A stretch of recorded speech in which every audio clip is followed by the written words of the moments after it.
Bom dia, galera, beleza? Dando sequência aí nas nossas aulas de ligações químicas, beleza? Hoje nós vamos falar um pouquinho em relação à ligação covalente, beleza? Bom, primeira coisa, o que nós vamos fazer? Definir características, como que elas se formam e os tipos de átomos que fazem parte dessa ligação covalente, beleza? Então, ó, a primeira coisa que nós vamos definir é uma ligação covalente, ela é sempre dada entre o não metal com o não metal, ou hidrogênio com o não metal, beleza? Bom, como assim, né? Como assim? Porque lá nas ligações iônicas, por exemplo, nós vimos que elas aconteciam entre metal com não metal. Aqui na ligação covalente é um outro tipo de ligação totalmente diferente, então nós temos um não metal com não metal ou hidrogênio com não metal. Então eu passei aqui alguns exemplos para nós identificarmos o que seria de fato uma ligação covalente, beleza? Então nós temos aqui H2. H2 é como se fosse um hidrogênio ligado a um outro hidrogênio. Vale destacar que o hidrogênio ele não é nem um metal e nem um não metal, mas ele tem muito mais característica de um não metal do que qualquer outra coisa, certo? Então, por essa característica, mesmo sem ser, nós vamos considerá-lo nessa parte sendo um não metal, então ele se encaixa numa ligação covalente, como se fosse um hidrogênio com um hidrogênio, como se fosse um não metal com outro não metal, beleza? Cl2 é como se fosse um cloro com outro cloro, não metal com não metal, ligação covalente. Br2, não metal com não metal, né, como se fosse um bromo ligado a outro bromo, então é uma ligação covalente. I2, mesma coisa, iodo com iodo, não metal com não metal. Agora aqui, hidrogênio com não metal. Hidrogênio com não metal também é uma ligação covalente. Hidrogênio com boro, com bromo. Hidrogênio com bromo é hidrogênio com não metal, ligação covalente. O2, N2, é como se fosse um oxigênio ligado a outro oxigênio, não metal com não metal. Você já entendeu a ideia, certo? BF3 e CO2 também são exemplos de ligações do tipo covalente, beleza? Bom, compartilhar elétrons. Qual é a ideia, né, a palavra-chave de uma ligação covalente? A palavra-chave de uma ligação covalente é sempre compartilhar elétrons. Assim como tinha a palavra-chave lá das ligações iônicas, que era transferência de elétrons. Alguém perdia elétron e o outro ganhava, certo? Aí um ficava positivo, o outro ficava negativo, certo? E eu acabava formando íons, por isso ligação iônica, transferência de elétrons. Essa era a ideia principal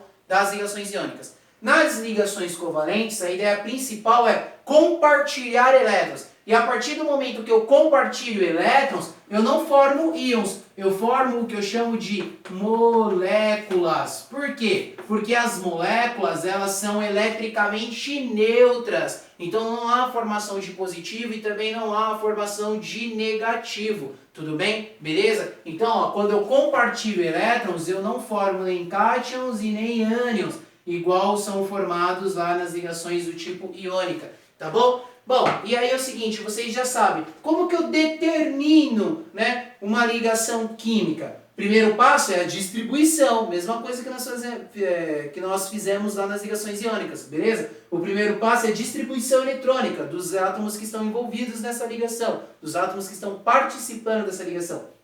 E o segundo passo é a representação, representar aquilo que você está enxergando da distribuição eletrônica, beleza? E distribuição eletrônica, não podemos fugir de quem? Diagrama de Linus-Pauling. É através do diagrama de Linus-Pauling que nós vamos determinar essas ligações. Só que detalhe, né? Nós não podemos utilizar o diagrama de Linus-Pauling de qualquer jeito, né? Da maneira que nós acharmos que é o mais conveniente. Não. Lembra daquelas linhas na diagonal que ele traçou? Sempre seguindo a linha da diagonal. A primeira diagonal é 1s2, a segunda é o 2s2. A terceira diagonal pega 2p6, 4s2, depois 3p6, 4s2 e assim, consequentemente, as outras diagonais. Lembrando que vocês têm esse diagrama de Linus-Pauling no outro vídeo que eu passei, todo completinho, e vocês também têm na tabela periódica, que vocês podem consultar esse diagrama de Linus-Pauling, tá bom? Legal? Então, olha só, vamos lá. Como que nós fazemos então para representar, determinar uma ligação covalente? Beleza? Bom, antes disso, eu só quero comentar com vocês a seguinte situação. Toma cuidado que assim, qual é a ideia, tanto da ligação iônica quanto da ligação covalente? Atingir, né, a estabilidade. A estabilidade só é possível de ser atingida quando você tem 8 elétrons, teoria do octeto. 8 elétrons na última camada, na sua camada de valência. Camada de valência e última camada é a mesma coisa, tá bom? O que significa camada de valência? É a última camada de distribuição eletrônica de um átomo.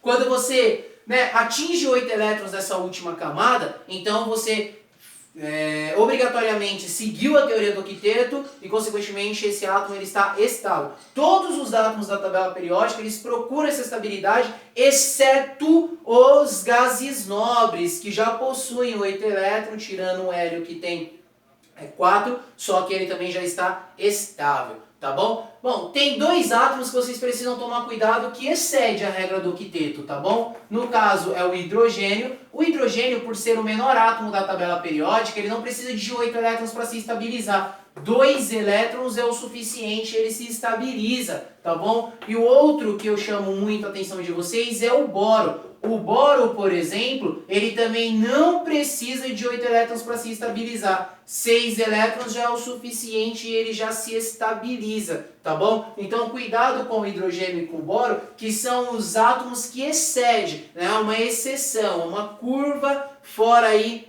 do tradicional. Então eles não precisam de 8 elétrons para atingir a estabilidade.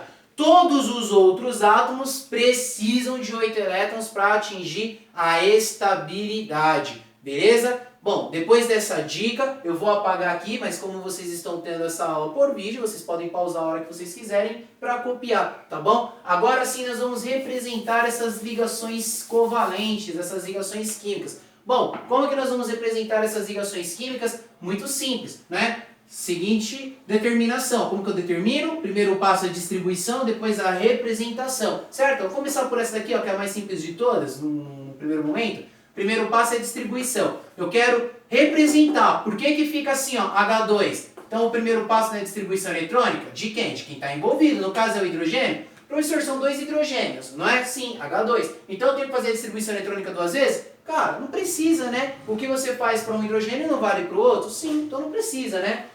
Preciso do quê? Número atômico. E onde eu descubro o número atômico? Tabela periódica. Por que com o número atômico? Porque nós estamos falando de átomos, e um átomo ele é eletricamente neutro. Automaticamente, quando você sabe, né, quando você descobre o número atômico, você também descobriu a quantidade de elétrons, porque um átomo é eletricamente neutro, a quantidade de prótons é igual à quantidade de elétrons, tudo bem? Então, ó, vai na tabela periódica que lá tem todos os números atômicos dos 118 elementos químicos que existem aí na natureza, certo? Ou encontrados até agora. Então, ó, hidrogênio, número atômico 1, faz a distribuição eletrônica seguindo o diagrama de Linus Pauling. O primeiro da distribuição é 1s2.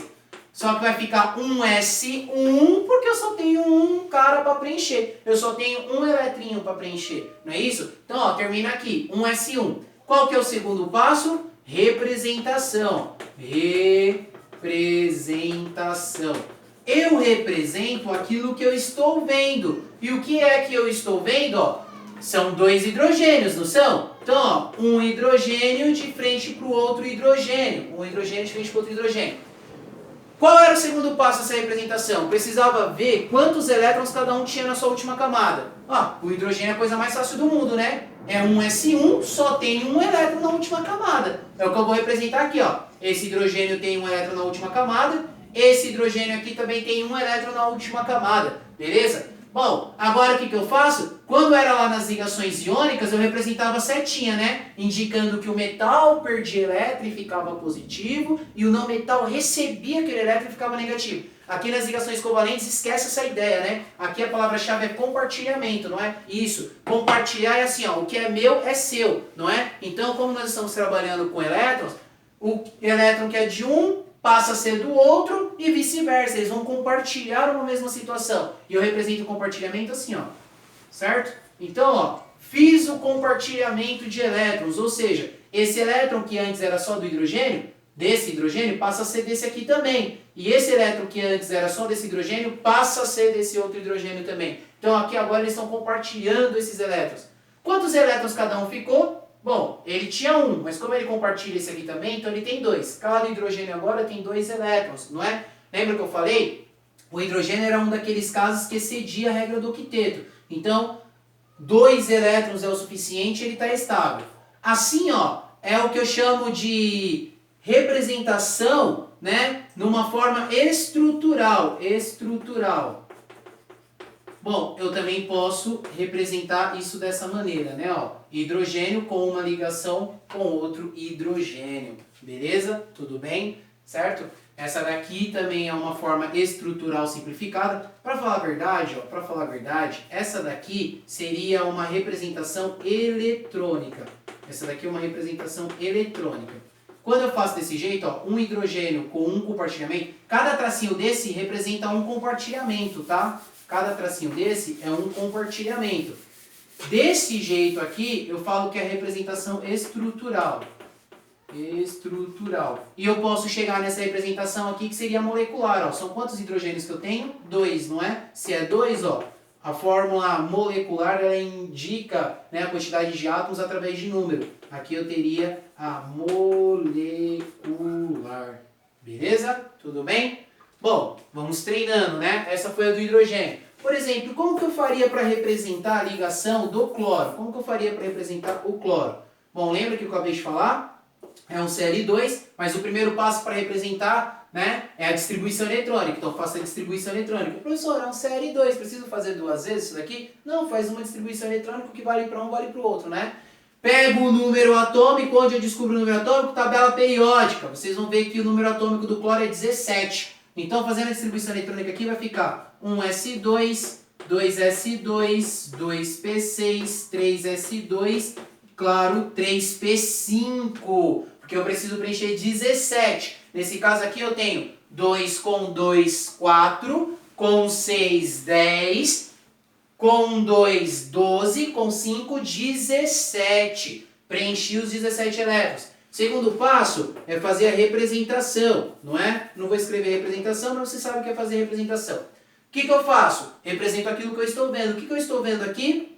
2 cloros, não é? Então, ó, é um cloro de frente para outro cloro. É um cloro de frente para outro cloro. E agora é o seguinte, o que eu preciso identificar para colocar nessa representação? Qual é a última camada dessa distribuição eletrônica e quantos elétrons eu tenho nessa última camada? Então vamos lá, verifica comigo. Qual que é a distribuição eletrônica do cloro?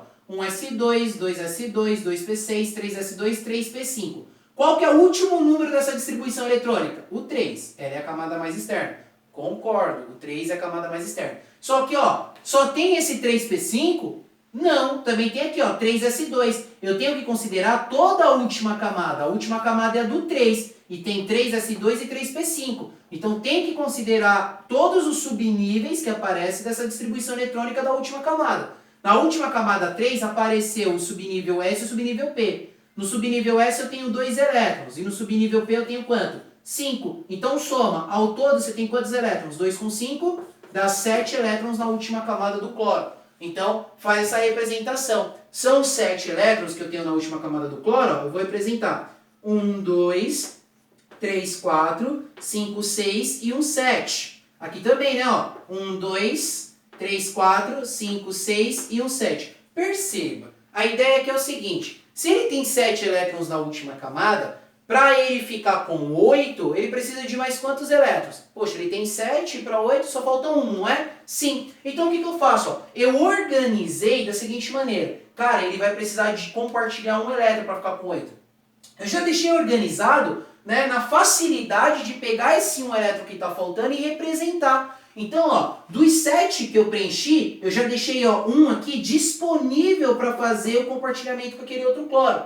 E para esse cloro aqui é a mesma coisa. Ó. Dos 7 que eu preenchi, um eu já deixei disponível para fazer o compartilhamento com outro cloro para pegar um elétron aí. Pegar, né? Pegar não. Pegar é lá da ligação iônica. Compartilhar. Bom, ó, tinha 7. O que eu preciso fazer? Cara, ambos precisam compartilhar um elétron. Então eu pego aqui, ó, um elétron com cada um e faço o processo de compartilhamento, não é? Então, ó, faz a contagem agora, faz a contagem. O que eu tenho agora? Esse cloro tem 1, 2, 3, 4, 5, 6, 7. Mas como ele está compartilhando um elétron, 8. E esse cloro aqui é a mesma coisa, né? Ele ficou com 1, 2, 3, 4, 5, 6, 7 com um elétron que ele está compartilhando, 8.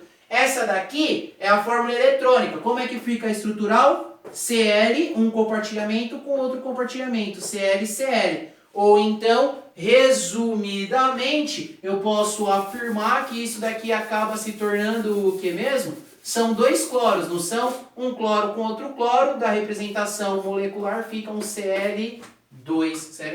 Beleza, galera? Em instantes eu volto com a próxima parte desse vídeo. Obrigado, bons estudos.